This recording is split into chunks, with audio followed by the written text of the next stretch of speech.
Hello बच्चों, welcome to my YouTube channel accountancy with Sanjeev Sinha sir. तो बच्चों, आज मैं आप लोगों के लिए एक नया चैप्टर ला रहा हूँ जिसका नाम है कंपनी अकाउंट।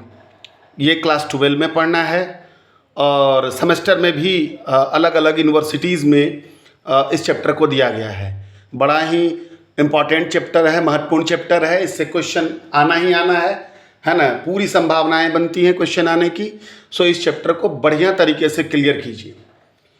इस चैप्टर का न केवल इस चैप्टर का न केवल प्रैक्टिकल बल्कि थ्योरी भी उतना ही इम्पोर्टेंट होता है, क्योंकि इसकी थ्योरी जो है वो आपको कॉरपोरेट लॉ वगैरह अगर आप लोगों को पढ़ना होगा सेमेस्टर में तो उसमें आता है, और 12th के एग्ज़ाम में भी आपका आएगा, है ना। और उसके साथ साथ 11th में भी कंपनी किसे कहते हैं उसमें भी आ सकता है। तो ये टॉपिक इतना इम्पॉर्टेंट है, इसीलिए हम आज इस पर आप लोगों के सामने डिस्कशन कर रहे हैं और केवल इसकी थ्योरी के बारे में आज हम आप लोगों को समझा रहे हैं, जिसमें मैं आज आप लोगों को बतला रहा हूं कि what is company and write down it's main characteristic. Company किसे कहते हैं, कंपनी की क्या क्या विशेषताएं होती हैं, है ना। तो इसके लिए छोटा सा नोट्स मैंने तैयार करा है कि company is an artificial person created by law. तो सबसे पहले हम इसको स्टार्ट करने से पहले एक शब्द और थोड़ा सा आप लोगों से डिस्कशन करना चाहते हैं कि अगर बिजनेस करने के तरीकों के बारे में अगर चर्चा करो तो बिजनेस करने के 3 तरीके। पहला सोल ट्रेड, दूसरा पार्टनरशिप और तीसरा joint stock company. Sole trade का मतलब एकाकी व्यापार, वैसा व्यापार जो एक व्यक्ति द्वारा किया जाता है। आप लोग देखेंगे एक बगल में, आपके बगल में कोई किराने की दुकान है, कोई जूता का दुकान है, कोई कपड़े का दुकान है, ये सोल ट्रेड हो जाता है। दूसरा होता है पार्टनरशिप, जहां 2 या 2 से अधिक व्यक्ति मिल करके किसी बिजनेस को चलाते हैं तो उसे पार्टनरशिप के नाम से जाना जाता है। और तीसरा जो है वो है ज्वाइंट स्टॉक कंपनी, जिसे हम कंपनी के नाम से भी जानते हैं। तो कंपनी जहां पर जनता को भी क्या करना है, बिजनेस में इन्वॉल्व करना है ना। इसके लिए कंपनी का आविष्कार हुआ और इसके लिए कंपनी के तरीकों से बिजनेस को करना आरंभ किया गया। तो चलिए चलते हैं कंपनी के डेफिनेशन पर कि company is an artificial person created by law, है ना। मतलब कंपनी एक आर्टिफिशियल मतलब होता है कृत्रिम, जिसको हम आप बनाते हैं, पर्सन व्यक्ति है, क्रिएटेड बाय लॉ कानून के द्वारा बनाया गया एक कृत्रिम व्यक्ति है, आर्टिफिशियल पर्सन है। हैविंग अ परपेचुअल सक्सेशन, इसका अपना क्या होता है, इसका अपना वैधानिक अस्तित्व होता है। And separate entity from its owner, मतलब इसका जो अस्तित्व होता है, इसका जो एग्जिस्टेंस होता है वो इसके ओनर से क्या होता है, अलग होता है। यहाँ पर ओनर का मतलब शेयर होल्डर। आगे क्या है, the liability of the share holder is limited up to the extent of nominal value of share taken up by them.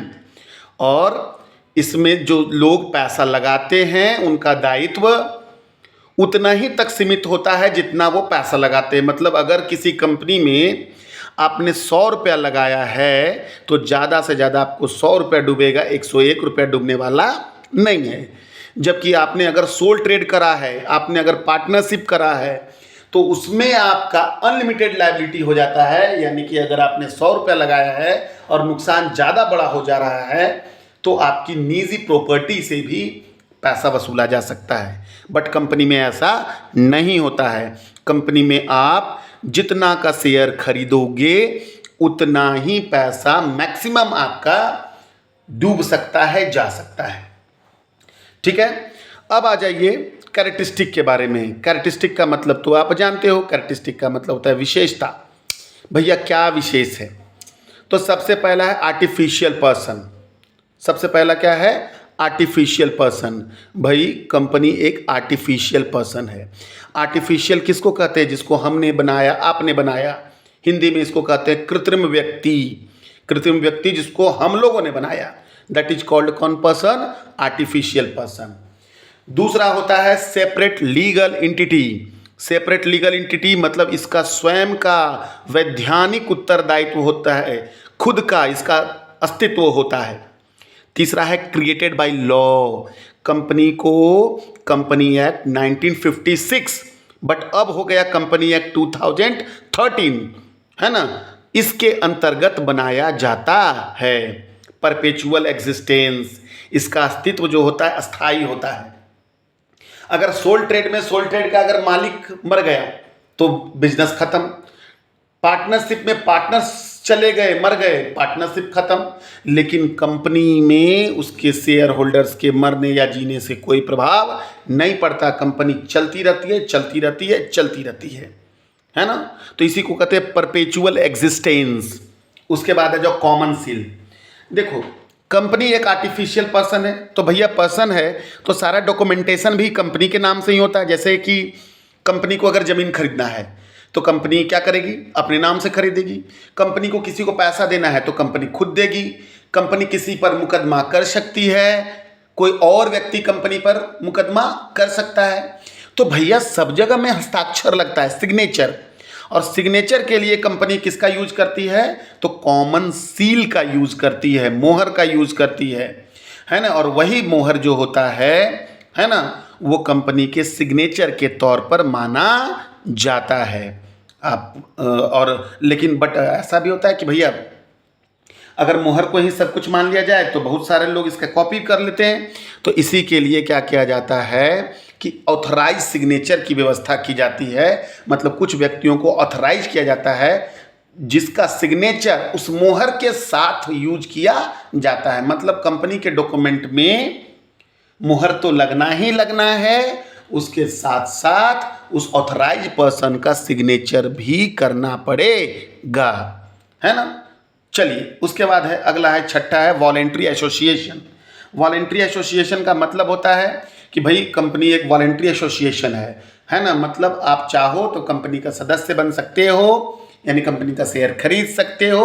अगर नहीं चाहो तो कंपनी का सदस्य आप नहीं बन सकते हो। कोई भी व्यक्ति या कोई भी कानून आपको किसी भी कंपनी का मेंबर बनने के लिए फोर्स नहीं कर सकता है। उसके बाद है रजिस्ट्रेशन इज इसेंशियल, है ना। मतलब कंपनी का रजिस्ट्रेशन करवाना क्या है, अनिवार्य है। कंपनी एक्ट 1956 यानी 1956 और रिवाइज्ड एक्ट 2013 के अंतर्गत कंपनी का रजिस्ट्रेशन करवाना क्या है, अनिवार्य है ना। उसके बाद है लिमिटेड लायबिलिटी। लिमिटेड लायबिलिटी का मतलब होता है कि हमने अभी पहले ही बता चुका था कि अगर आप कंपनी में 10 रुपया लगाते हो तो मैक्सिमम 10 रुपया ही आपका डूबेगा, 11 रुपया डूबने का कोई संभावना नहीं है। मतलब आपका कंपनी में लायबिलिटी कैसा होता है, लिमिटेड होता है ना। नेक्स्ट है आपका रिप्रेजेंटेटिव मैनेजमेंट। देखो, कंपनी का जो प्रबंध होता है वो शेयर होल्डर्स के द्वारा चुने गए डायरेक्टर के द्वारा होता है ना। जिस प्रकार से हम लोग देश का संचालन कैसे होता है, तो देश को कैसे चलाया जाता है, तो जनता के द्वारा चुने गए रिप्रेजेंटेटिव देश का क्या करते हैं, संचालन करते हैं।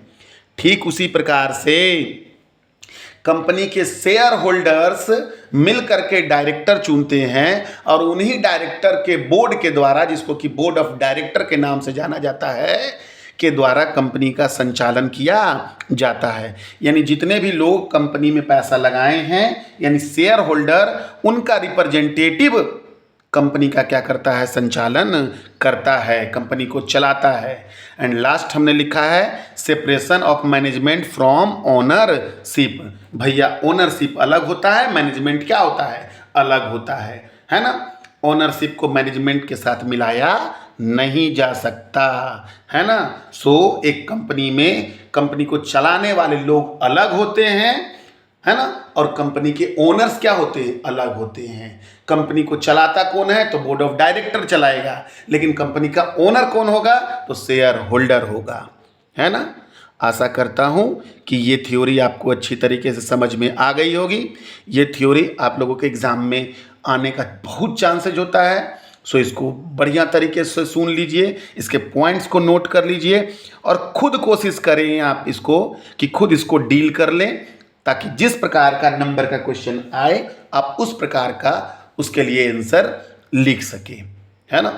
तो अगर वीडियो अच्छा लगा हो तो मेरे चैनल को सब्सक्राइब करें और कमेंट ज़रूर करें। और अपने दोस्तों के बीच में इसकी चर्चा ज़रूर करें। धन्यवाद।